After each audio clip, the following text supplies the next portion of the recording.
So I'm pretty overwhelmed by these ladies, and I think it's why you're all here today, because they're just so impressive. I'm going to ask questions to each panellist, and then I'll give everyone else the time to respond to the question if you want. So I'm going to start with leadership, and I'm going to start with Jenny, and I'll ask you, what is the one characteristic you believe every leader should possess? Is it working? Yes. One characteristic every leader should possess. Well, I think in the current day and age, it's probably bravery, because I think things are changing and moving so fast, and you have to try new things, test and learn. Everything that's been done is probably not going to happen again, so it's probably bravery. Yeah. Awesome. I agree. Did you want to add to that at all? Sure. I think the really critical skill that's certainly helped me a lot, and is something that I love to see in other leaders, is emotional intelligence. I think we work in organisations that are made up of people, and we work with clients who are people, and the way that you engage with people, the way that you connect, build rapport, understand motivations, and understand behaviours, all of those kind of things are the things that can help you be successful in creating change, which is essentially what we as designers are doing. So I think for me, really sort of understanding who you are, how you come across to other people, understanding what motivates other people and what drives their actions really helps you to be a better leader and make change happen. Yeah, excellent. Whilst you have the mic, I would just like to ask you, who was a leader you learnt the most from?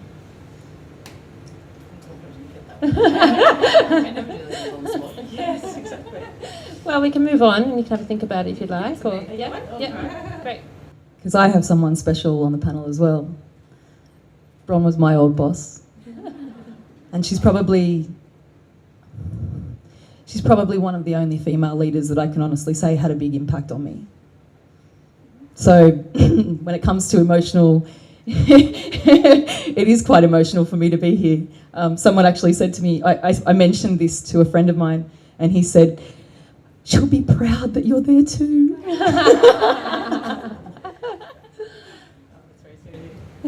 Excellent. Okay, and then this one is for you, Lisa. As a leader of creative individuals, what is your secret to keeping them on task without taking away their creative freedom? So that's an interesting question for me, because I was just telling Jenny before that I've just reorganised my team. I'm about 10 weeks into my job, Yeah. and I've spent a lot of that time trying to think about how do I put these people together and organise them so that it works well.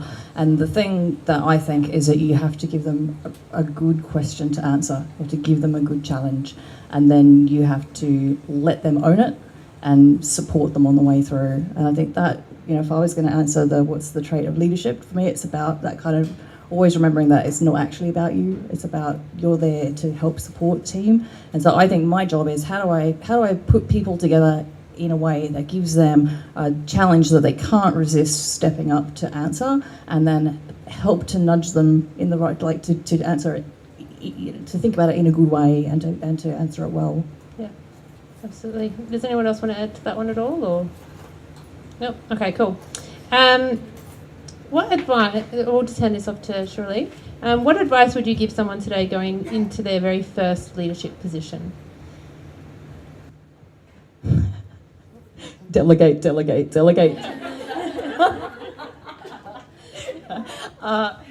a good piece of advice. And that's what you need to do. You do need to hand off, because you can't keep owning everything. I asked one of my old designers something similar, what that was. And I think it's about creating a sense of trust. It takes time to do that, but you really have to get close to your team and give them a sense of confidence in you. And that's something that I work very hard at doing. Excellent. Does anyone else want to add to that at all? Or? Yeah, I think the thing that I would ask is what kind of leadership do you want to do?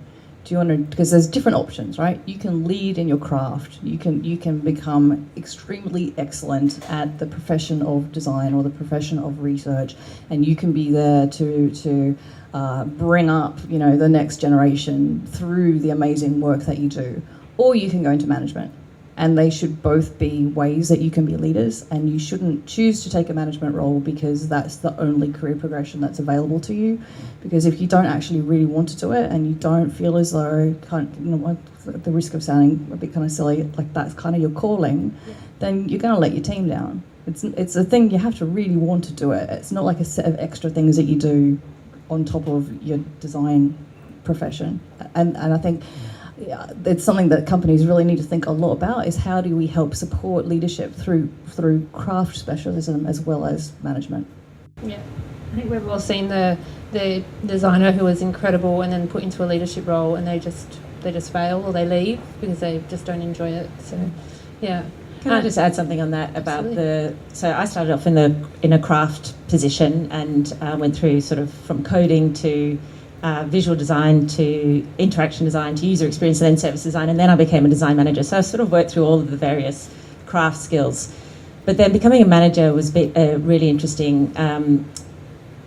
First of all, you have to learn how to do strategy. I remember the first time I got asked at the BBC to come up with a strategy for the sort of CSD, the client, the dev team, the design team. I was like, I don't know how to do strategy. I don't even know what that means. And I was terrified about it. And I was kind of a beginner again at doing, something where I'd sort of been quite, not expert, but quite good at it. And then I realised actually it's just about sort of creating a future direction and a plan to get there. That's all the strategy is. It's actually not that scary. So you just have to, I think, all right, so where do we want to get to? Okay, and how do we get there? That's fine, all right.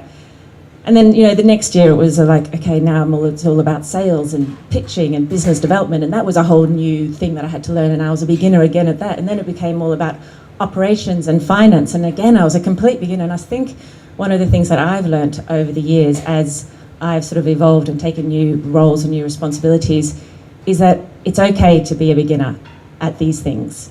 And nobody started doing these things and became an expert. Even though you look around you and you see all these really competent people, they also had to learn this stuff. So go easy on yourself and be okay to be a beginner and to make mistakes and to learn and be curious and lean into it. But don't expect that you should have all the answers and know how to do this stuff from the get-go, because you just, or pretend, seek help and kind of allow yourself to be vulnerable, yeah. Excellent. Well, we'll go back to Jenny. What is, I think we've already answered that. Oh, let's flip the microphone. We'll just do weird things. Anyway, how do you encourage, I've done that one. Okay. Okay, leadership is exhausting. Leading creatives can be extremely emotionally charged. What pro tips do you have? Tips. Well, I guess it's all about good direction from the beginning, and setting clear boundaries of what you're trying to achieve and what the outcomes are. I think designers often get a little caught up in the process and what they're doing, and they forget what they're doing it for. Yeah. And I think if you keep reminding them what they're doing it for and what the outcomes you're trying to achieve, then they can adjust and pivot a bit better. So I think it's really just giving them good direction so that they end up in the right place. How do you keep your energy high, though, with all these people? Oh, that's not a problem. I don't find it that draining. I guess I work with a lot of people who are really amazing. Yeah. Excellent. Is there any other? I was just going to quickly add, I do find it can be really exhausting. I love the design work, the creative work and working with the clients, but I find sometimes just doing work with the business can be the thing that really is exhausting, the politics and the metrics and the numbers and all that kind of stuff, and that's what really drains me. But I find balance outside of life the work life is really, really important. So making sure that I find the time to recharge through spending time with family, doing mindfulness things like yoga, or making sure that I get time to exercise, and just having the downtime, having a holiday always planned. Those kind of things are so important to me, and I've realised that it's very easy to kind of get burnt out and get sucked into a kind of pretty 24-hour sort of cycle of working. And you need to put in boundaries and you need to have balance. So I've got 2 tips. One is a technique called structured procrastination, which means that you've always got lots of stuff on your to-do list that needs to be done, but it means you can spend a bit of time doing the boring finance stuff that you have to do, and then switch over, procrastinate away from that towards something that's a bit more enjoyable, and do that for a while, and then switch back. And so it's a, you know, this is a proper time management methodology, I swear. It's on Wikipedia, it must be true. And I use it all the time. The other thing is that I think it's really important to try to make sure that you're still in the proactive space rather than the reactive space as much as possible. And there's 2 things that I do to try to do that. It's not, you know, infallible. One is to try to be in control of your calendar as much as possible and be structured about when you do meetings and when you have time for yourself, and try to be disciplined about that, because otherwise you'll just end up only doing meetings and then doing all of your work at home, and that doesn't work. And then the other thing is communication. You can spend so much time doing reactive communication because you didn't do a good job of communicating something well in the first place. And so really being thoughtful about getting the communications right and spending more time than you think you need to doing that will ultimately save you a metric ton of really exhausting work. Excellent. Does anybody know anything about gymnastics? Does anybody know who Nadia Comaneci was? Excellent. Do you know who her coach was? The man, Bella Caroli. I would highly suggest you write that name down and you go and Google him and look at some videos of what he does. He wasn't someone that was for everybody, but he certainly knows how to pull out a 10 and has done pretty much every Olympics ever since. And the best way that I can describe his style of coaching, and I think that's a really important differentiation to make. You know, there's mentoring, there's coaching. I like to coach. Is tough love. You've got to have a bit of tough love when it comes to the realities of the business of design. Think about that. The business of design is not something that we talk about enough in design. We talk about business design, but the business of design is something else entirely. And I think that, you know, to truly lead, I think that quite often I hear a lot of younger designers saying that they want to progress, they want to move up. I know I was this person, and the reality is that I didn't really know enough about the business of design to be able to actually shoulder that. And then it was a baptism of fire. So understanding the business of design and the fact that, you know, this is a truth bomb and a half. You don't own the design. You are not the design that you make. You have to be able to give it away. And once you can kind of get that through your head, then the business of design becomes a little bit easier. Yeah, that and kill your darlings. Okay, excellent. I think it's up to you, Bron. Mm-hmm. Okay, so what are you most proud of, or what's the biggest risk you've ever taken?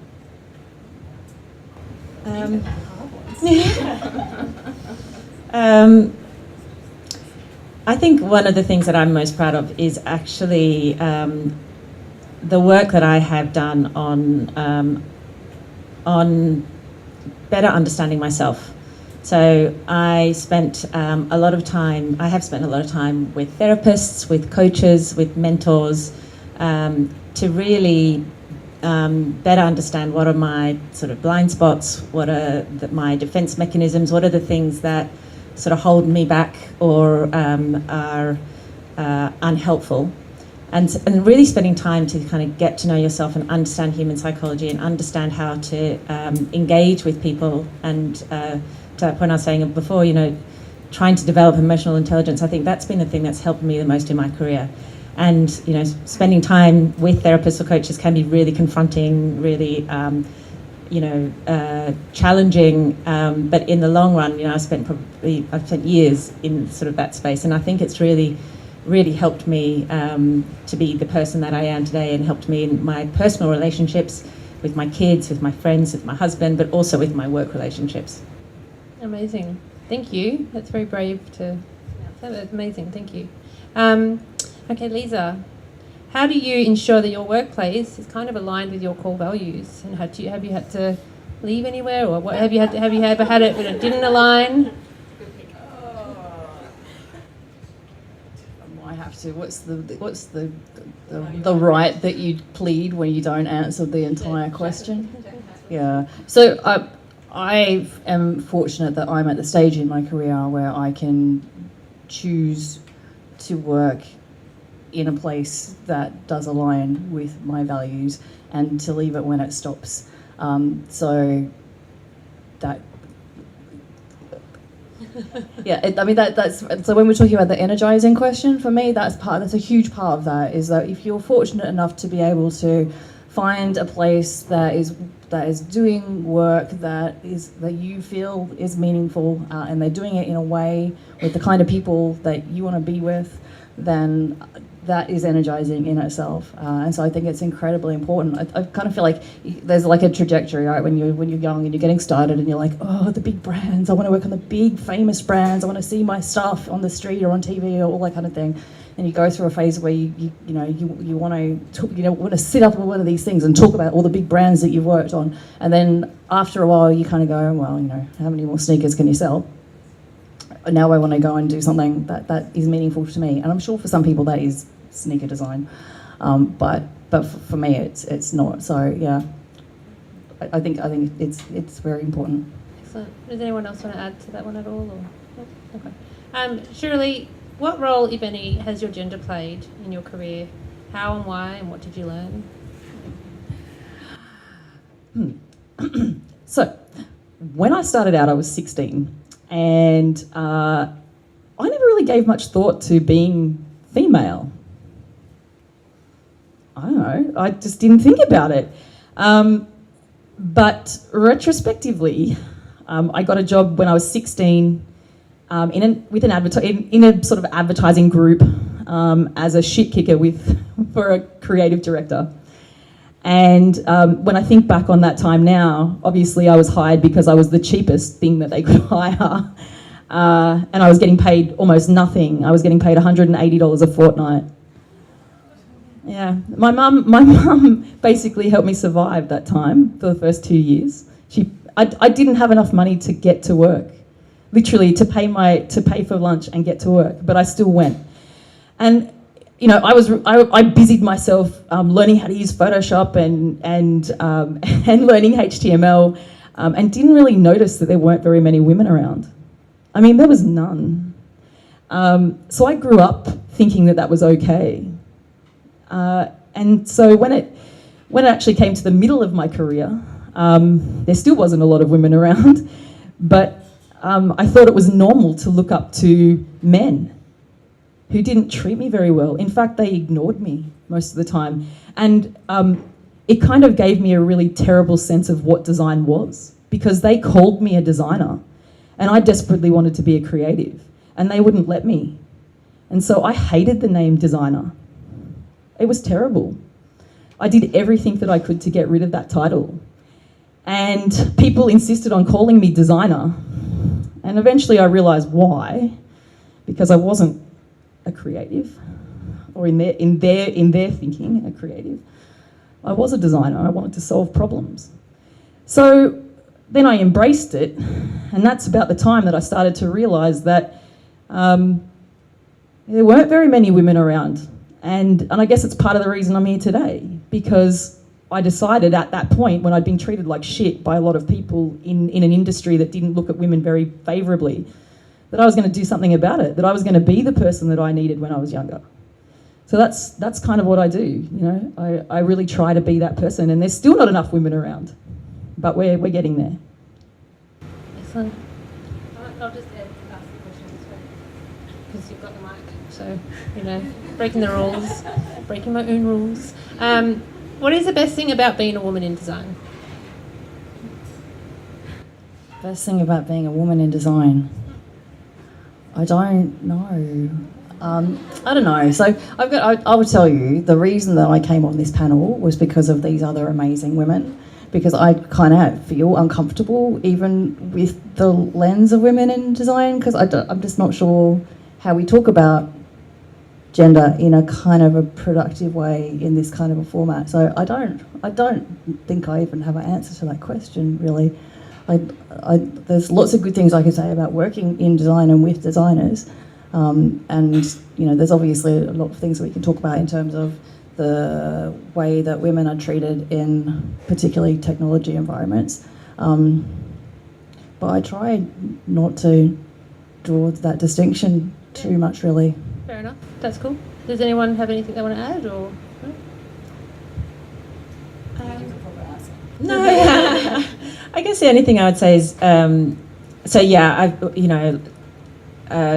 echoing Cheech's point, I have spent a lot of my career being quite often the only woman in a room or in a meeting, or certainly very outnumbered. And it's great to see that changing. Where we work at Accenture, where they've finally come out and said that they're looking for 50-50 gender parity by 2025 or something. And at Fjord, we're not far off that already, actually, but we're aiming to get to that by 2020. So really kind of very clear metrics around gender diversity and targets that have teeth and, real change. And it's fantastic. But what I have found is it hasn't always been bad.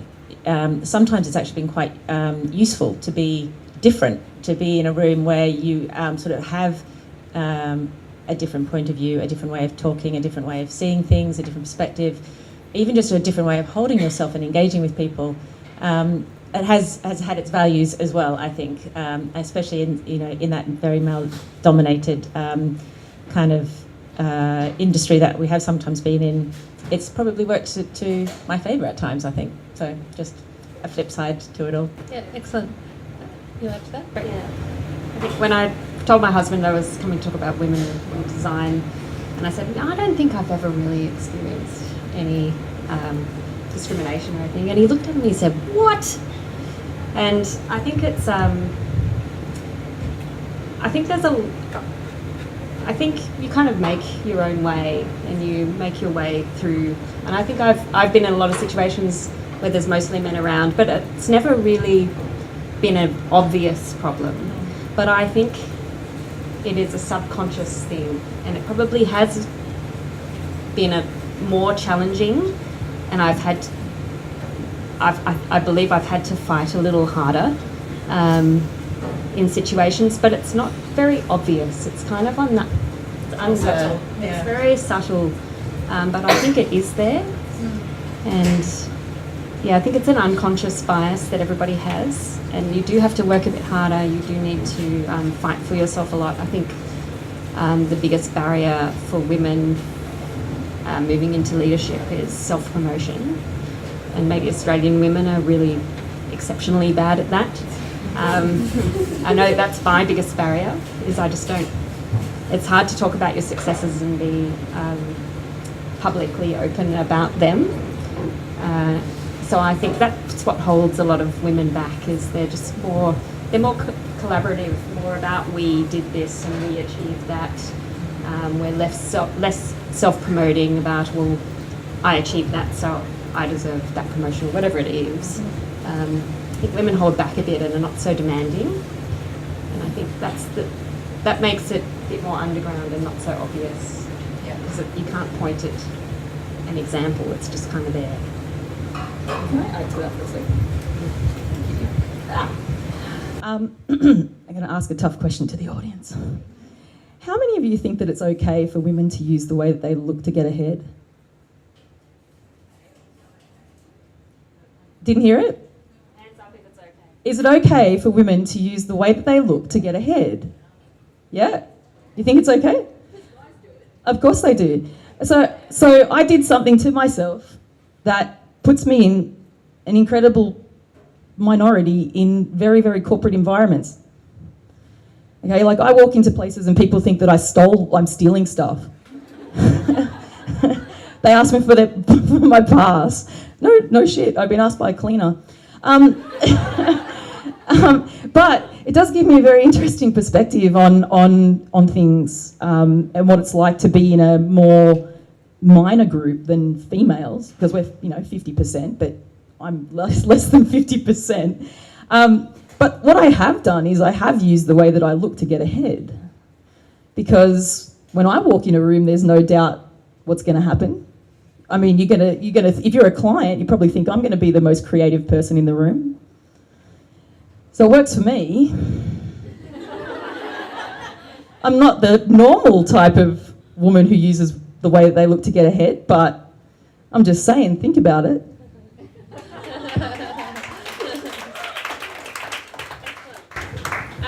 Cool. We're up to you, Ron. And so, as a woman in leadership, and I think you've kind of answered it, but I'll just, go through the motions. And if you have any to add, please do.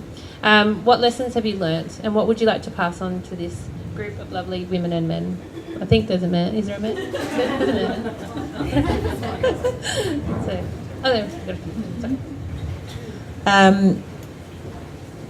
I think I've sort of touched on those things. It's really about investing in understanding yourself and understanding human behaviour. It's also about being constantly curious and always open to learning, being gentle on yourself and compassionate towards yourself as you learn and as you go through those stages.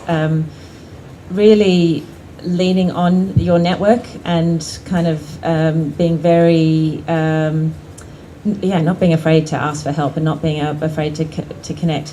But also I think one of the things is to sort of feel the fear and do it anyway, like to sort of, lean in, it's the phrase, but, in meetings, it's that classic thing, don't be afraid to speak up, get in there, have an opinion, have a voice, don't let your sort of insecurity hold you back. You have to kind of get over that initial rush of adrenaline or fear and just kind of get in there and learn, and that's the same with sort of even doing things like this. For me, public speaking used to be terrifying, and it still is a bit terrifying. I still get butterflies in my stomach, but I do it anyway, and every time I do it, it just gets a little bit easier.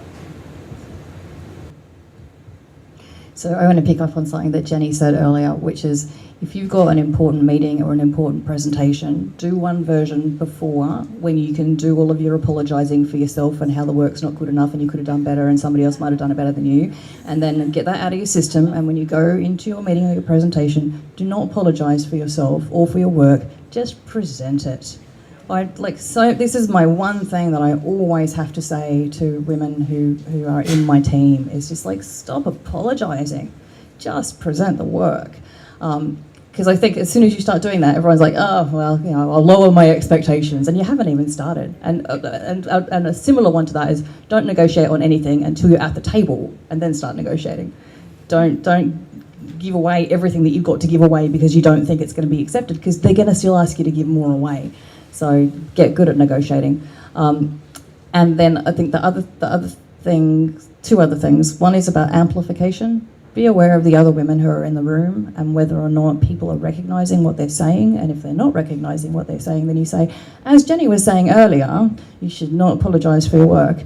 And as Bronwyn was saying earlier, you should put yourself forward. Remember that stat about how, if guys get 2 things on the list of 10 requirements, they chuck in an application, and women have to have 100%. So just be aware, everybody's having a go, everybody's making it up. We're all suffering severely from imposter syndrome just about every day of the week. Just because people look like they know what they're doing is that they've practiced my thing and they've gone away and they've done that not apologising for themselves thing in private, and then they've put on their brave face. So all these ladies are about to kill me because I'm going to say something controversial.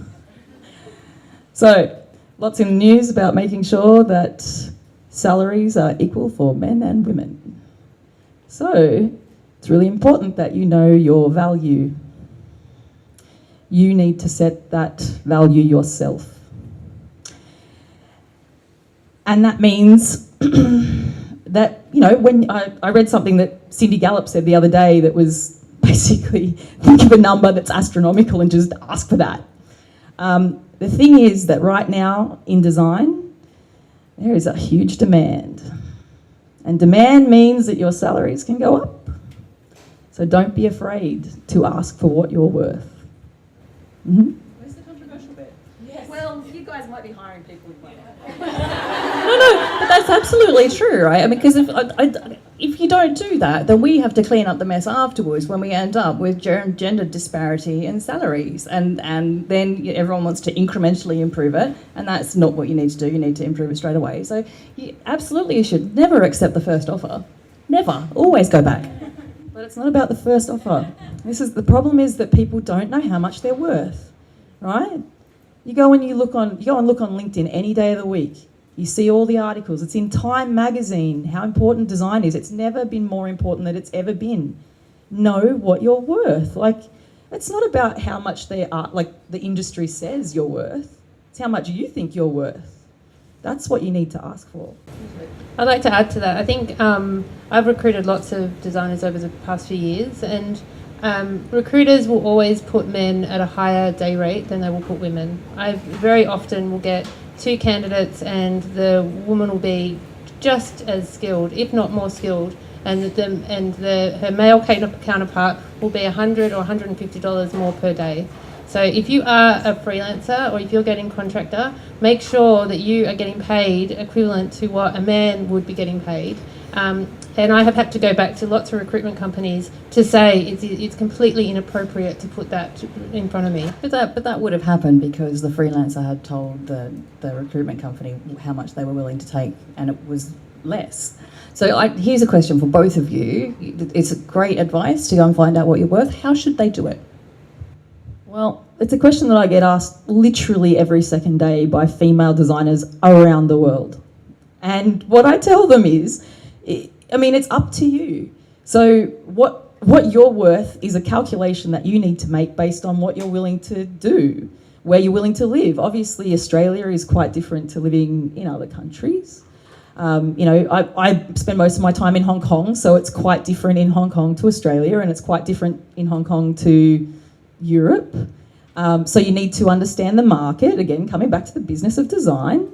Understand the skill set that you have. If you have very unique skill sets, like, so let's say VR, AR, those types of things, maybe that's going to put you in a league of your own, but maybe there's not as much demand. Maybe the way that you want to live and the way that you want to, live your life, what you have in your life, if you have a family, if you have commitments, all of these things come into play. And it's a calculation that you can do for yourself in terms of what you're worth, I think. Or you could ask a recruiter. And so that's the other thing. Never trust a recruiter. Well, I think apologies. I think if you can ask them. You can ask them what other people are getting paid. You can ask them what is the average your senior getting paid, what is the high senior getting paid. If you don't trust the first answer, keep talking to other recruiters. You could go on. You can speak to other designers. Designers love to talk. But for me, that's kind of the takeaway, right? Is that because you can make those calculations, but still in the back of your mind, you're going, but what if I come in at something ridiculously? That's what people are thinking, and so I think it is about talking to each other about money more. That's head talk. That's head talk. What you just did is head talk. No. Like, seriously, that's what I hear. We hear female designers saying. Say something. You put your price in, and if they don't give it to you, you walk away and you put it in 2 or 3 times. And if you're still not getting it, that's when you drop. But if you drop straight away, then you're never going to know that you're worth that extra dollar. I've spent a career thinking I'm not worth it. I'm not good enough. No, I am good at this. I'm going to ask for what I want now, and I would highly recommend that all of you do too.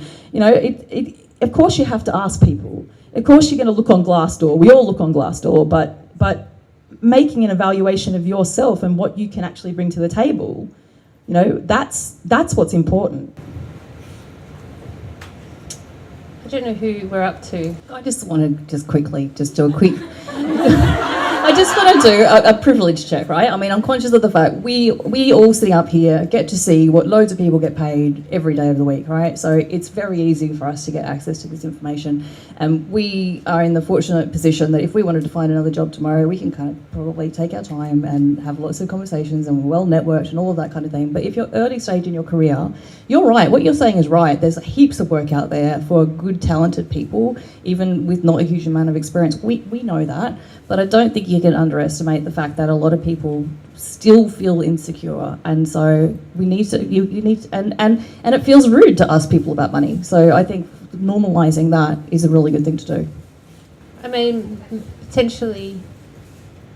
Sorry, I know it's not a question. But Excellent like, I absolutely agree. You've got to take responsibility for your own career, and it's much easier when you're senior, and it's much easier when you're hiring people and you know what people get paid, and it's much easier when you get to a certain level and you don't care about asking people. This is a Women in Design Leadership panel, so I wanted to ask you, as women in design leadership, and I would count myself in a leadership position as well, what responsibility do you feel you have to level out the salary gap in the industry? I've just spent about 4 hours today doing compensation reviews for the end of the year. So we're looking at pay rises, bonuses, equity payments, all of that. And yeah, so it's this week. It all gets wrapped up, and I've got 100 staff to do that with. So I absolutely look through that data very carefully to make sure that there is parity, and to make sure that I, obviously, am not bringing any unconscious bias to the process, and to basically trace through the data and look for the outliers, make sure that there is, parity across both male and female and any other diverse candidates in terms of their salaries and their pay. So, it's so intrinsic to what is important to me, and I'm sure everybody else on this panel, and I'm sure you. And, I think that's what we bring to the job every day.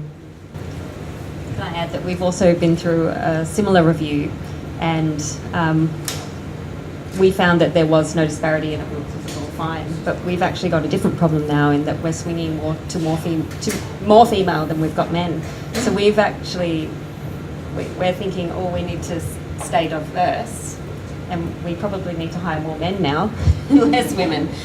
So I think diversity is a balance, and you want to keep the balance, and it can swing both ways. And neither, it wasn't a conscious swing to being more dominantly female, but we're currently more dominantly female, and there is no pay difference at all.